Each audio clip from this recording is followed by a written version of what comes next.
बिस्मिल्लाहिर्रहमानिर्रहीम। News with Fatima में welcome. Viewers, हमने देखा लास्ट वीडियो में कि कुकिंग विद शबाना जा रही हैं अपनी बेटी के घर। यहाँ पर लोग मिलने आते हैं अपनी बेटियों से, अपने बेटों से, और स्पेसिफिकली बेटियों के ससुराल में लोग जाते हैं। और जाहिर सी बात है, उनके जाने का मकसद क्या होता है? एक तो अपनी बेटी से मिलना, और यहाँ पर मुझे दूसरा मकसद जो नज़र आया वो ये कि कुकिंग विद शबाना थोड़ी सी बटरिंग भी करने गई थी अपने दामाद से। अब हम सब जानते हैं कि जिनके घर में दामाद हैं, बहुएं हैं, उनको पता होता है कि ये रिश्ता जो है डेफिनेटली ये ब्लड रिलेशन नहीं होता, लेकिन बहुत नाजुक होता है और इसको मेंटेन भी रखना ज़रूरी होता है ताकि आपकी बेटी सही रहे, खुश रहे। और यहाँ पे कुकिंग विद शबाना काफ़ी एक लॉन्ग टेन्योर के बाद वो मिलने गई अपनी बेटी के घर, क्योंकि हमें सबको अंदाज़ा है बहुत अच्छी तरीके से कि उनका अपने दामाद के साथ कोई अच्छा रिलेशनशिप नहीं है। ओवरऑल इनका अपनी समधन के साथ भी ताल्लुक़ बिल्कुल ख़त्म हो चुका है, और दामाद के साथ भी कोई अच्छा इनका अच्छे वर्ड्स में एक दूसरे को याद ये नहीं रखते। ये जो रिश्ता अगर निभ रहा है ना, तो मैं आपको बताऊं, ये सिर्फ इब्राहिम की वजह से रिश्ता चल रहा है, और अंबर ने भी जो कॉम्प्रोमाइज़ किया है वो भी अपने बेटे की वजह से ही कॉम्प्रोमाइज़ किया है। अब ये बात भी याद रखें कि कुकिंग विद शबाना जाती हैं अपने दामाद और बेटी से मिलने। तो यहाँ पर एक तो चीज़ जो नोट मैंने की है यार, वो ये है कि आपके माँ बाप आते हैं ना, वैसे तो आप अपने शौहर के साथ जाके खा रही हैं, बर्गर खा रही हैं, ब्रोस्ट खा रही हैं, फिर पिज़्ज़ा खा रही हैं। सेकंड, आप जब अपनी अम्मा के घर आती हैं तो आपकी अम्मा हर चीज़ आपको देती हैं। आउटिंग के लिए जा रहे हैं, होटलिंग कर रहे हैं, घर में चीज़ें मंगवा रहे हैं A1 किस्म की। फिर जब आप ये सोचो कि अब आपकी शादी हो गई, आप एक न्यू घर में सेटल हो, अपने हस्बैंड के साथ रह रही हो, तो आपके माँ बाप जब आपके घर आते हैं वो आपके गेस्ट होते हैं, उन्हें एक इज्जत देनी होती है। मगर यहाँ इतनी रूखी फीकी सी बिस्किट चाय पर टरखा दिया यार, जैसे पता नहीं ऐसे मेहमान आए हैं जो अच्छे ना लग रहे हों। क्योंकि मेहमान भी दो किस्म के होते हैं। एक वो होते हैं जिनके आने से इंसान सोचता है यार बहुत सारी चीज़ें रखो, गेस्ट आए हैं, भर दो टेबल। एक वो होते हैं यार जल्दी से जाएं, चाय पिलाओ और भगाओ। तो यहाँ माँ बाप के होते हुए भी ऐसा क्यों लग रहा था कि अंबर को माँ बाप का आना बहुत भारी पड़ रहा है।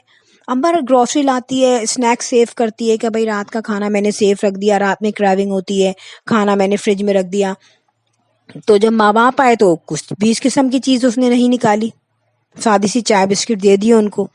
तो ये तरीका मुझे लग रहा है कि अंबर ने अपने ससुराल वालों से जो है सीखा है, क्योंकि वो कुछ इसी किस्म की रूखी फीकी सी जो है रूखा फीका से वेलकम करते हैं अपने गेस्ट को। यहाँ पर जो शाहजेब है उसके एटीट्यूड से क्या लगा कि इनकी अम्मी से तो वो ज़्यादा बात कर ही नहीं रहा था, और जबकि मुकीम साहब जो है जब गए तो उनसे उन्होंने थोड़ा हेलो हाई किया शाहजेब ने, वो भी चेहरे से लग रहा था कि ये बिल्कुल एक फॉर्मेलिटी शो कर रहा है, इनका आपस का कोई रिलेशनशिप अच्छा नहीं है। और ये मैं आपको बताऊं ये क्यों फील किया गया, क्योंकि इनका तो मिलना जुलना तो है ही नहीं। ना शाहजेब इनके घर आता है और ना ही इनकी समदन इनके घर आती है। आपको याद है इनकी समदन उचक उचक के बैठती थी इनके घर, कोई खाने का मौका वो जाने नहीं देती थी। हाँ, शुरू में लोग अगर एक तरफ ये कहते हैं कि भाई वो कैमरे से हाइड हो रही हैं, तो कैमरे से तो हाइड हो ना है कैमरे में, लेकिन उनकी किसी चीज़ की बंदा अगर कहीं प्रेजेंट है तो उसकी मौजूदगी का अंदाज़ा तो हो जाता है ना कि कोई शख्स है यहाँ पर। बट अगर कोई आ ही नहीं रहा कहीं, और कहते हैं ना कता, रिश्ता कता हो गया इनके यहाँ, क्योंकि ये रिलेशनशिप एंड था। और जब याद है जब इब्राहिम को मोशन हो रहे थे, दांत निकल रहे थे, तो जो है ये जो शाहजेब है अंबर के पास आया और उसने उस वक्त अपने बेटे को देखा, तो जाहिर है वो बिल्कुल उसका हार्ट मेल्ट हो गया। और जाहिर यार अपना ब्लड रिलेशन है, छोटा बच्चा है, उसने देखा कि मेरा बच्चा ही दरबदर हो रहा है, मैं क्या करूं, और सिर्फ ये इस वजह से इनका रिलेशनशिप बना। और यहाँ पे मैं एक चीज़ को अप्रिशिएट ज़रूर करूँगी कि अंबर ने चाहे पहले जैसी भी रह रही हो, लेकिन जब अंबर ने देखा कि अब दाल गलती हुई नज़र नहीं आ रही है, सिनेरियो चेंज होता जा रहा है, तो अंबर ने कहा कि मैं नहीं जा रही सी व्यू। और फैमिली वाले स्पेसिफिकली अंबर को छोड़ के गए ताकि शाहजेब पे ये रिस्पॉन्सिबिलिटी पड़े कि मेरी बीवी और मेरा बेटा अकेले हैं, मुझे उन्हें सपोर्ट करना है। और साइकोलॉजिकली ये हुआ, उसने ये फील किया, और उसी के बाद ये सारी चेंज जो है पॉजिटिविटी की तरफ गई। और आज जिस तरीके से अंबर ने अपना घर संभाला है और संभाल रही है, शिकवे शिकायतें भी नहीं करती, कम कर दी हैं, और जो कर रही है वो भी बड़ा हंस हंस के कर रही है। अब वो गुस्से में आके कोई नहीं कर रही शिकायत कि भाई ये हो गया तो ये हो गया, मैं क्या करूं, ये नहीं हो रहा। पहले ये होता था कि जब अंबर अपनी अम्मी के घर आके बैठी थी, उससे पहले अंबर जब अपने घर में थी تو وہ شکایتیں کر کے سمجھتی تھی شاید یہ ایک مصیبت ہے جس سے میں کسی طرح نکل جاؤں. لیکن جب وہ اپنی امی کے یہاں کے رکی اور اس نے اپنے بہن بھائیوں کا ایٹیٹیوڈ دیکھا، ان کا بیہیویئر دیکھا، تو اس کو اندازہ ہوا کہ اب تو گڑبڑ ہونے والی ہے. لیکن ایسا کیا ہوا ہے کہ ان کے داماد کی ان سے نہیں بنتی.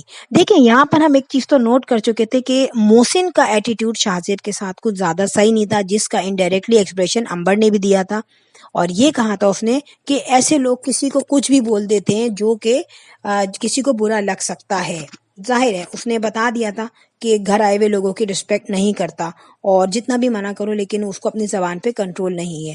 سیم ایز دس میں آپ کو بتاؤں، جب امبر نے اپنے ہسبینڈ کی برتھ ڈے کی، اس کے بعد امبر کا سڈنلی موڈ آف ہو گیا تھا، اور امبر نے کہا تھا کہ بھائی جتنی بھی عزت دے دو لیکن وہ لوگ ہمیں لاسٹ میں ذلیل ہی کرتے ہیں اور ہمیں برا ہی سننے کو مل جاتا ہے. اور اس کے بعد اس نے ایک انسان کی بھی برائی کی کہ کچھ کرتے نہیں ہیں، دوسرے پہ پڑے رہتے ہیں.